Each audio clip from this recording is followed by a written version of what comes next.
outside Parliament now, no longer hung, where the new government is getting down to work. With me now is one of the Lib Dems' new stars in the cabinet. It is the Scottish Secretary, Danny Alexander.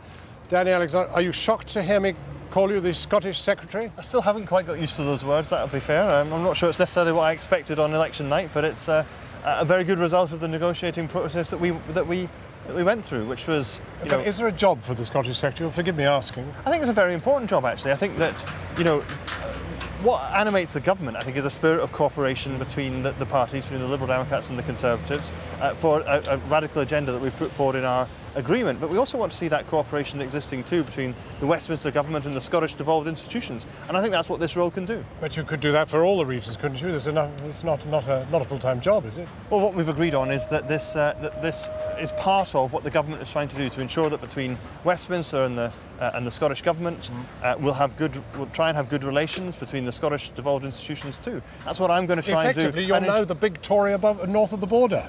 Lib Dem in Tory clothing.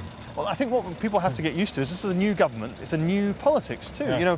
When I was going around the doorstep in the election, a lot of people were saying to me, we really just want to see politicians working together for the good of the country.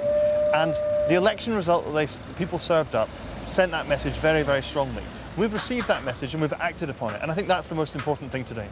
Let's look at the news story, which is obviously the economy. Now, before the election, your leader called any idea of cutting £6 billion out of the economy with tax rises immediately was economic masochism.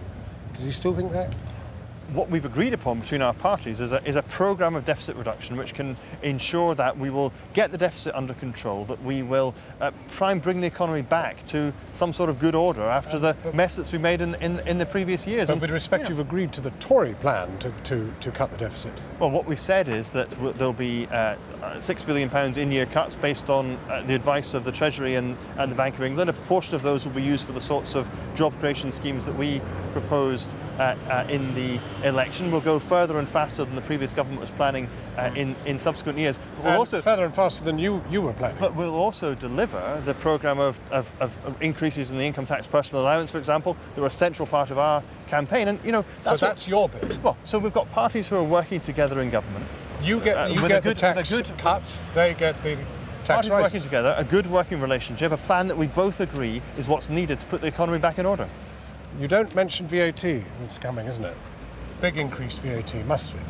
Can't get away without it. The agreement we published today sets out a range of plans that we've agreed upon. It doesn't mention VAT. Mentions the emphasis on spending cuts in order to deliver the deficit reduction that's needed. Obviously, decisions in the future will have to be made by the Chancellor of the Exchequer, and I'm certainly not going to preempt his budget now on day one of the new government. No, but what is interesting is that where I think before the election many people thought it's going to be cut, it could actually be tax rise, and possibly leave a bit more spending intact. Well, the emphasis of the approach of both parties and the emphasis in the agreement that we've reached in that spirit of cooperation that I'm talking about and the new politics is about the emphasis being in deficit reduction on spending cuts. That's what we're seeking to achieve, and that's what I'm sure the Chancellor will want to set out in due course. I'm still trying to help the viewer with the journey you've made.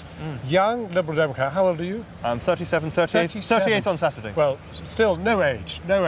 And all your life, really, you have toiled for the great principles of liberal democracy and the rest of it. And you're in bed with the Tories. Well, the Tories are hated people in Scotland. I think this agreement really delivers the principles that I believe in. It will deliver policies for fairness. It will deliver policies to deliver freedom. If I'd asked you that last week, you'd have had a nightmare. Well, look, in this agreement, the most radical plan you'll have seen on the environment, for example, rolling back the assault on civil liberties under Labour, things that I've always cherished in my political life, a radical programme of reforming our politics, reforming this House of Commons that has become such a disgrace in recent years. Have you had a Damascene conversion? Are you still the radical man you were last week? I've always believed in politicians working together, and what I'm proud of is through our negotiations and the agreement we've reached that we've shown that parties can do that. I think that's the most important thing tonight. It's stuck 12 hours so far. Will it stick longer? I mean, how long? I think it'll last for the 5 years that we've set out in the agreement. What's more, we're going to legislate for fixed-term 5-year parliaments so that we can ensure that happens. Danny Alexander, thank you very much, and for the last time, good luck. Thank you. They've pledged an emergency budget within the next 50 days, faster and swifter action to cut the deficit, including £6 billion, as Danny